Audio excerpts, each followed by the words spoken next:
역대 골키퍼 최고 이적료를 갈아치운 사나이. 한국 해외 축구 팬도 현지 축구 팬도 훌리건도 심지어 첼시 동료 조르지뉴 코바치치도 감독님으로 인정한 남자. 골키퍼와 감독의 경계를 자유자재로 넘나드는 우리의 갓동님 케파. 당신이 궁금하다. 풀네임 케파 아리 시발라가 풀네임 케파 아리 사발라가 레브에타 첼시 넘버원. 그렇다, 1등이 아니라 등번호가 1번이라는 뜻이다. 역대 골키퍼 이적료도 1등, 첼시 역대 팀 이적료도 1등, 선방률도 뒤에서 1등. 1등만 골라서 하는 욕심쟁이 되시겠다. 국적 스페인, 1994년 10월 3일생, 한국 나이 27살, 국제 나이 25살, 아직 관절이 튼튼한 젊은 피다. 키 186cm, 몸무게 85kg. 그러나 골키퍼 치고는 작은 키와 체구, 골키퍼 치고 불리한 신체 조건을 가지고 있다고 평가받던 스페인의 위대한 골키퍼 이케르 카시아스가 185cm다. 케파가 카시아스보다 딱 1cm 더 크다. 케파는 스페인 바스크 해변가에 있는 온다루아에서 태어났다. 케파에겐 동네에서 유명한 별명이 있었다. 축구에 관련된 것? 아니다. 바로 새에 대한 별명이다. 케파는 버드마스터라고 불렸는데 아버지와 함께 새를 사냥하고 새의 노래를 듣는 걸 즐겼다고 한다. 새에 대해 일가견이 있었던 아버지였기 때문에 아버지에게 새장을 청소하고 사냥하는 것을 배웠다고 한다. 뭐 대충 새에 대해 거의 모든 걸 아는 새 오타쿠라고 생각하면 편할 것 같다. 그리고 케파는 새에 대해 많이 알고 있는 새 오타쿠 정도가 아닌 거의 포켓몬 트레이너처럼 새 트레이너였다. 케파에겐 정말 특이한 수상 경력이 있는데 바로 송버드 챔피언이다. 뭐 한국말로 하면 새 노래 대회에서 우승한 것이 되겠는데 뭔 말인지 잘 이해가 안 될 것이다. 새 노래 대회 영상을 잠깐 보겠다.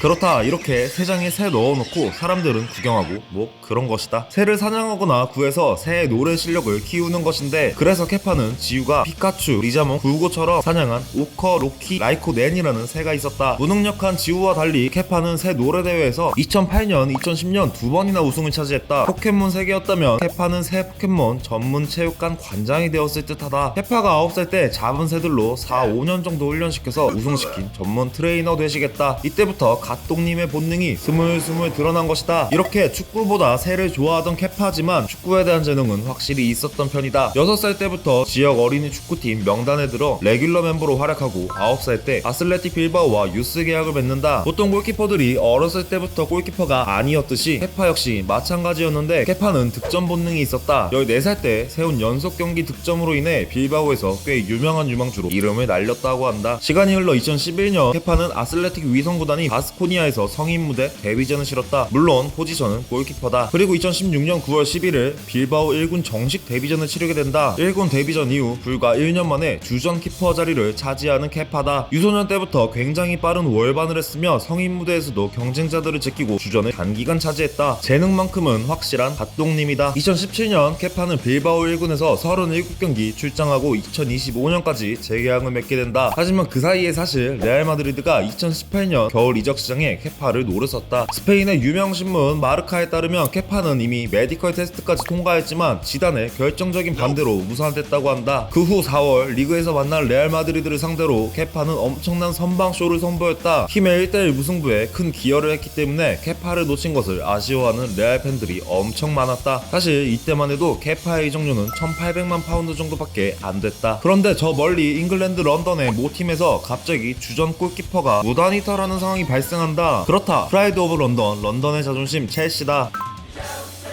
티보 쿠발롬의 무단 이탈 사건으로 첼시는 급하게 골키퍼를 구하게 되고, 케파는 코바치치와 함께 마드리드에서 전용기를 타고 입국했다. 7년 계약 7,100만 파운드에 달하는 거액의 금액이다. 골키퍼 세계 최고 이적료 기록과 역대 골키퍼 연봉 기록을 동시에 갈아치운 것이다. 첼시의 패닉 바이로도 보일 수 있지만 사실 아슬레틱 빌바오 구단의 정책과 관련이 있는 문제였다. 빌바오는 바이아웃, 상호해지, 자유 계약이 아니고서는 선수를 이적시키지 않는 보수적인 정책을 고수하고 있다. 그리고 케파 영입을 사리 감독에게 건의한 사람은 바로 페페 레이나였다. 그리고 케파의 첼시행을 설득한 사람도 레이나다. 스페인 골키퍼 선배 레이나가 러시아 월드컵 기간 동안 사리의 나폴리 시절에 대한 칭찬을 마구마구하며 첼시행을 적극 추천했다. 그렇다, 이적 시장에서 선수의 입김이 이렇게나 중요한 것이다. 이렇게 케파와 함께 시작된 18-19 시즌, 지금부터 케파의 전반기 활약을 정리해주겠다.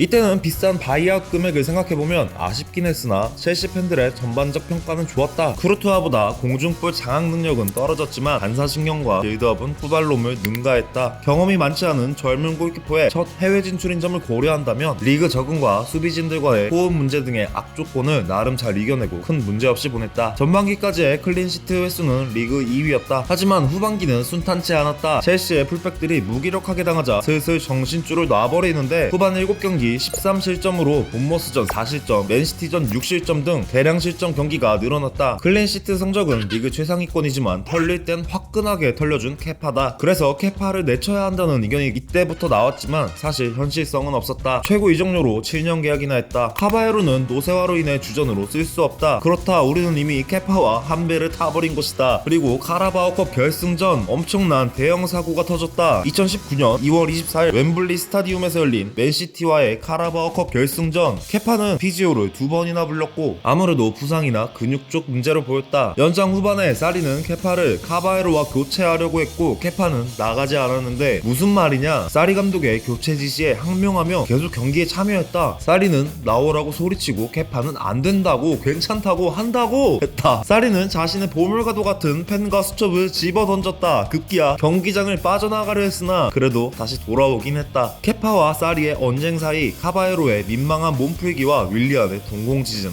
덤이었다. 그리고 결과는 맨시티의 승리로 끝났다. 승부차기에서 케파는 사네의 페널티를 막았으나 조르지뉴와 다비드 루이스의 실축이기 때문에 케파의 잘못은 아니긴 했다. 그래도 경기가 끝나고 케파는 일주일치 주급 감봉, 사리도 케파를 감싸주는 인터뷰를 했다. 이때부터 첼시는 사리볼 대신 케파볼이 된 것이다. 케파 감독님, 아니 갓동님 되시겠다. 그리고 강나이도 노쇼 사태 이후 케파는 캐장군으로 재평가받았다. 조르지뉴와 코바치치의 인터뷰 도중 인물 맞추기 게임을 한 적이 있었는데 코바치치가 우리의 감독을 할 수 있는 선수라고 말하자 조르지뉴가 바로 케파를 외치며 정답을 불렀다. 그렇다, 케파는 선수들마저 인정한 현지에서도 갓동님 그 자체인 것이다. 케파의 월드레코드 이적료는 사실상 월드레코드가 아닐지도 모른다. 주전 키퍼 플러스 감독의 주급을 생각해보라. 이 정도면 싸게 먹히는 거다. 그 이후 케파는 유로파 결승에 영웅이 되었는데 프랑크푸르트와의 4강 2차전에서 PK 2개를 막아내면서 첼시를 유로파 결승전으로 안내했다. 그리고 유로파 결승에서 대선배인 체우와의 선방 맞대결에서도 케파가 이겼다.